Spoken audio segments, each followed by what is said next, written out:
It is the anniversary of 7/7 this morning, of course. The victims are going to be remembered 20 years on from the attacks. We've already seen Keir Starmer and Sadiq Khan at the 7/7 memorial, laying wreaths there, and there'll be a tribute at the St Paul's Cathedral.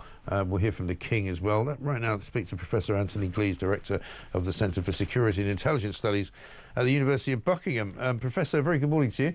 The question posed today is Britain safer today than it was then, back in 2005? Well, in some very important senses, I think the answer is yes, we are safer, because some of the issues that we learnt about after 7/7, and how well I remember it, I'm sure you do too, Mike, that horrific day when 52 people were killed and almost 1,000 people were injured. We have a much stronger security service, MI5, led by a very tough and determined Director General. So Ken McCallum is not a man anybody in their right mind would mess with. And we have much better coordination between MI5, the counter-terrorist police, who are the best in the world, and the other secret agencies that we run. We also have given MI5 and other agencies far more powers to intercept the communications of people who wish to do us harm. So that's all on the positive side, and why I don't myself think we're likely to see another 7/7 style attack in London. On the other hand, it is true that there are a large number of Islamists and other terrorists out there who wish to see us do harm. I mean, MI5 has told us it has disrupted at least 43 late-stage terror plots over the past few years. So there's a lot of trouble there. And, of course, we've got the ongoing conflict in Gaza, which radicalizes people. And we've seen a move away from groups who can be, in theory, identified because they're groups taking instruction from leaders and radical preachers, to individual kind of lone wolf activists who are in touch with the preachers and the radicalizers, but via the dark web and, WhatsApp and all these groups. The MI5 can get at their communications.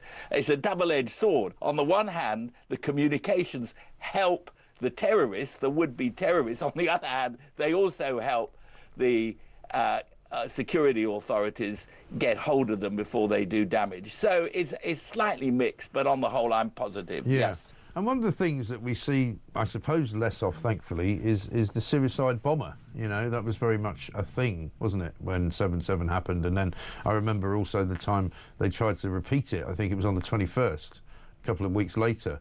They tried to do a similar explosion in a sort of a cross formation, and none of the detonators went off. But, we tend to see now, if there are terrorist attacks, people driving cars at people, perhaps. We've seen it in different parts of the country, different parts of the world. You don't tend to see suicide bombers much. I don't want to tempt fate, but is there a reason for that? Well, I'm not entirely sure about that. I mean, we think of the awful bombing at the Manchester Arena. When 22 people were killed and over 1,000 people injured there. And that was a failure by MI5, and I think MI5 admits that. They say they can't get it right all the time. And by local security as well. And local security and, everybody. It was a terrible set of errors and accidents. I think we are still seeing individuals prepared to kill themselves in the commission of a terrorist act, but what we're not seeing is that it come to fruition. The security services have a much better idea of whom to look for and what to look for than they did have 20 years ago, when it was all rather hazy and there was no joined up thinking. So we need to be very mindful that there are still very, very crazy people out there who may be prepared to die in order to get their message across. And that's why I think, I very much agree with what your previous guest, Commander Neville, was saying about the importance of recognizing Palestine Action, for example, as a radicalizing group in the United Kingdom. Yeah, the war in Gaza is revolting. We all know that. We don't need to be told by these aged people that it is revolting. But you cannot sabotage this country and our defense forces and stir the minds of young people who may think that violence is the way to change the Middle East. If ever there was an example that terrorism does not lead to peace, it would be what happened on the 7th of October 2023, when Hamas attacked Israel and killed 1,000 people, or Israel's very brutal response to that. There has to be a better way forward. An intelligence-led policing is excellent. The one thing I would say, if I may, is that people like me have been very disturbed by the fact that the government, not just this government, but previous governments, since 2015, in effect, have been less interested in parliamentary scrutiny of what our security and intelligence services do. The Intelligence and Security Committee of Parliament used to be a really powerful group of senior politicians who could keep MI5, MI6 and others under very close scrutiny. Their powers have dwindled, so we lack accountability.